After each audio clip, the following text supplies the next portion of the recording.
Hey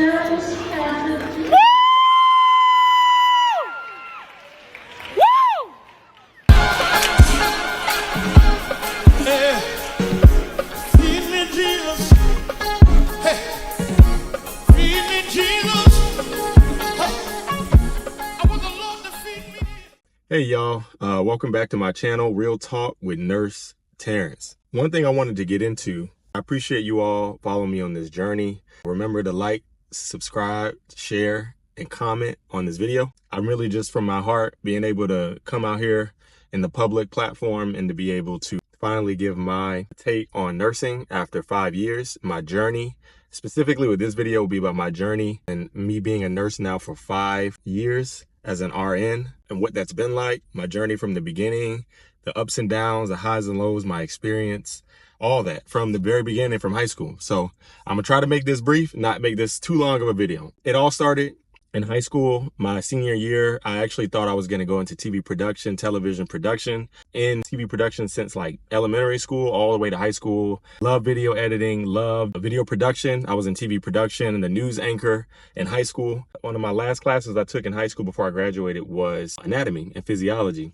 Loved it. It was an excellent class. I was like, man, I didn't know I liked science this much. So after, graduation, I decided to make nursing my major. So I declared nursing as my major and I went to a university on the coast of Florida. At that university, I started taking my prerequisites, things of that nature. I was in the marching band. It was a lot going on. I had a scholarship for playing the trombone, things of that nature. Things didn't really go too well at that school. I was very busy and distracted. I thought I was going to be, a pre-med major. I was like, okay, well, if I can do nursing and I really like these science courses, then let me just become a doctor. My freshman year, this is like 2013, I declared my major as biology. After I declared my major as biology, I took a few classes. I left that university. Things had gotten serious with my now wife, but then girlfriend. I decided to leave the school that I was at and transfer back to where I'm from. I was in the coast of Florida and I moved back to Central Florida. I went to school there. I was continuing to keep my prerequisites as biology or biomedical sciences. I thought I was going to go to be a physician. I thought I was going to become an anesthesiologist. Things weren't progressing as I thought. I was distracted with becoming married and, newly engaged at the time because I was serious about marrying my then girlfriend, now wife of 10 years. The prereqs were pretty difficult, but I think I wasn't really focused as much as I should have. I had the aptitude for it and the IQ, I believe. I just didn't have the discipline. Shortly after that, my freshman year of college, I was not making the best grades, had a lower GPA. Right after marriage, subsequently, I had a baby. Things changed for me because at that point, I wasn't working in healthcare. I had volunteered at a hospital and, it was like I had some experience with the medical field. My mother was a certified nursing assistant. My dad had worked in a hospital, but as like a sterile processing. I was familiar with the medical field, but not really. I was like, I got to make money. Prereqs not going too well. My grades aren't going the best. And I decided that, I'm familiar with the medical field. One day I was driving home. Actually, I was at the tolls. And this young lady drove up past the toll booth and she was in scrubs and she said, I'm a CNA. And I was like, oh man, CNA, I know a CNA. My mom's a CNA. For some reason in that moment, everything just clicked for me like, hey, you need to pursue nursing. You need to pursue the medical field. You need to secure some type of good employment for your, for your family. Because at this point, I'm newly married, I'm young. I need a career. I don't need to just be working at the tolls and going to school. I'm like, okay, well, on the way home that day, I saw a technical college that was like CNA, $250. At the time, that was a lot of money, but I was like, bro, I need to become a CNA. So long story short, I went to Bible study that night. People put $50 in my hand towards whatever I wanted it to be. Just God bless you. I'm like, oh, this is a sign from the Most High. Somehow I got some funds and went and got my CNA license. I passed a few months later. The day I got my CNA license was actually the day my daughter was born in 2015. Got a job shortly after that, worked in pre-op PACU. Then I transferred to the CVICU. So I'm working side by side with critical care nurses, which is awesome. So I'm doing my thing, working, got hired, because I don't want to go through the whole, because this video could be 10 hours. I'm getting my experience working in the hospital, working side by side with critical care nurses. I didn't know what critical care nurses were. I'm like, oh man, because nursing and to me was a predominantly female dominated profession. Like, I'm looking at all these women, you know, it's women everywhere. I think the statistics are like 80 to 90% of modern day nursing is female dominated. So I didn't see a lot of men. I didn't see that growing up. When I saw men in nursing, critical care nursing, it didn't seem like what nursing was. It was way more technologically advanced. There's a lot of critical thinking. There's a lot of moving parts. And I'm like, man, I think I could be a nurse, like an ICU nurse or critical care nurse. You know, I think I could do this. I made good relationships with the people I work with. They hooked me up, you know, just teaching me things as a CNA. I decided to declare my major as nursing. Granted, I'm taking prerequisites for under medical school. So because the fields overlap, I decided to declare my major as nursing and work towards that. It was amazing because nursing school is typically like a traditional program. I went through the 2-year program instead of a 4-year because I wanted to make money quick. I wanted to get through school, start taking care of my family. I decided, okay, well, I can't go through the daytime program because how am I going to make money and how am I going to go to school? And the Most High opened up a program for me that year that I was ready to go to nursing school. The program opened up where it was at night. So I was called evening and weekends. I worked on certain days and they worked with me in my school schedule, and I went to school at night on the days I was off, and I would study during the days that I went to that I was off and had to go to school. So those are the days that I worked and studied, and it worked for me. I went through that program for, you know, the less than 2 years, and I graduated 2019. December 2019, I graduated.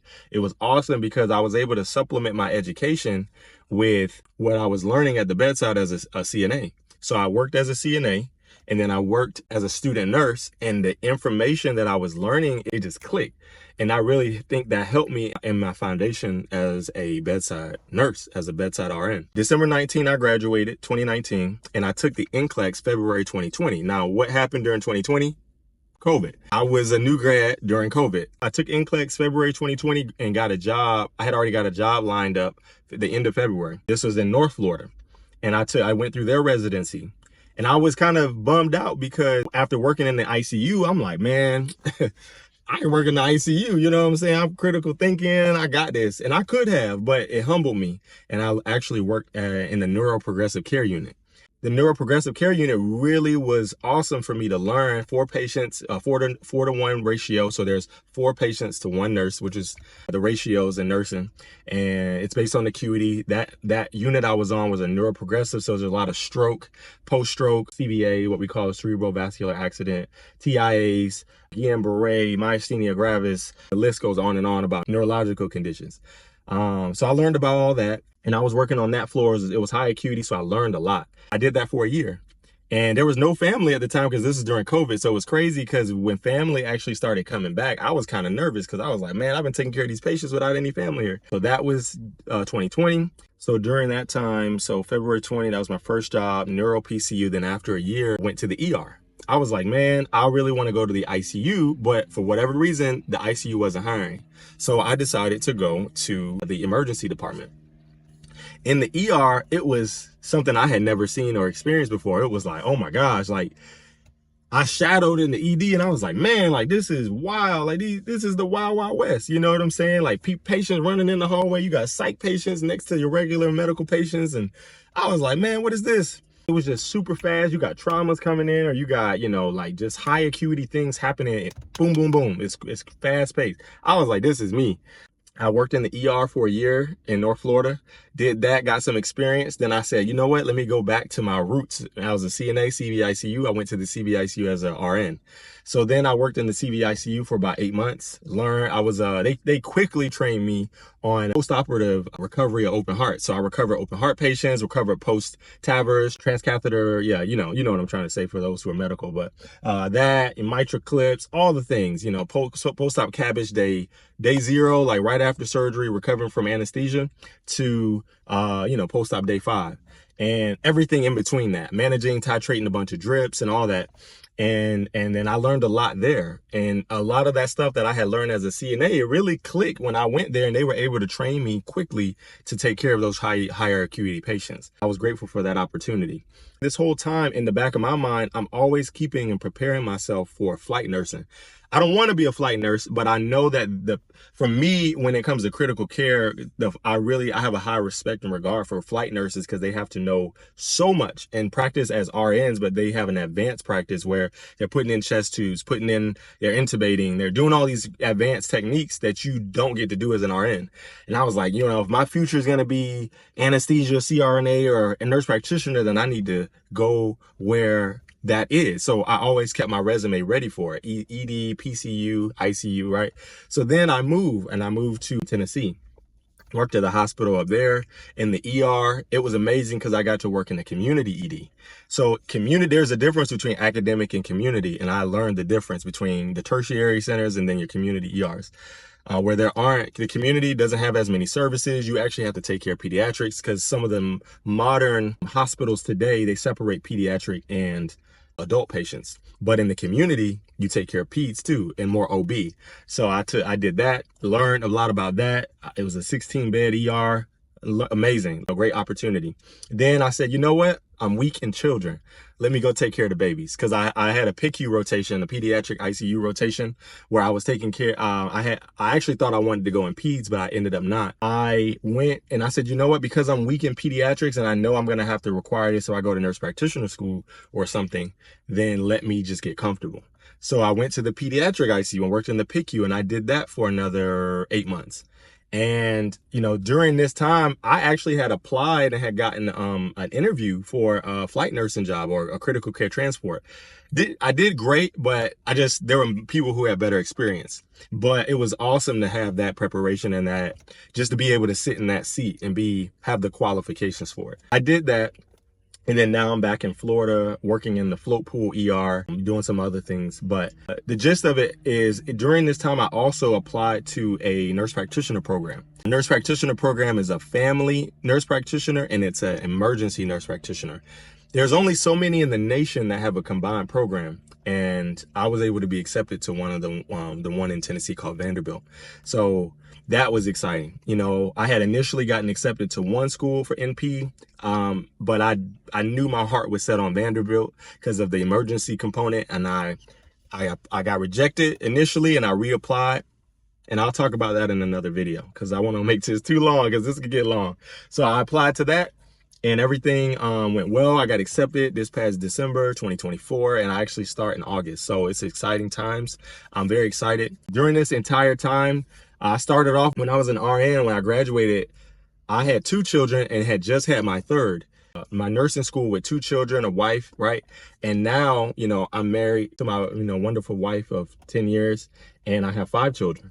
And I'm going to talk about that in subsequent videos about what it's like to be married, right, with so many children and to continue to pursue my dreams and goals, right? So something else I'm going to talk about is how did I afford this? That's going to come out in another video. So I want you all to stay tuned. This has been a wonderful career. I started off, making like almost $13 as a CNA, and I've doubled that as an RN, and it was a great return on my investment, as I thought it to be, but it's far greater than I could have imagined. It's been a very rewarding career. I've learned a lot. My listening skills, like I said, you all stay tuned. There's so many things that I'm going to bring out on this channel for you all. I think you would appreciate it. My listening has increased. My, critical thinking, my analytical skills of just reading and being able to process information, my interpersonal communication between human beings, how to interact with women, right? How to interact with men, and how to be on a team, and how to lead, how to submit yourself, just starting from the bottom, right? Taking orders from your nurses and, doing those tasks, and now being the one that delegates. I'm gonna keep the video this length. That's long enough, but I appreciate you all who've tuned in and stayed till this portion. I will make more videos and break all this stuff down into bite-sized pieces, but I appreciate you guys being with me in this journey. So again, this is Real Talk with Nurse Terrence. I look forward to seeing y'all in the next episode. Remember to like, comment, share, subscribe. Please support the channel.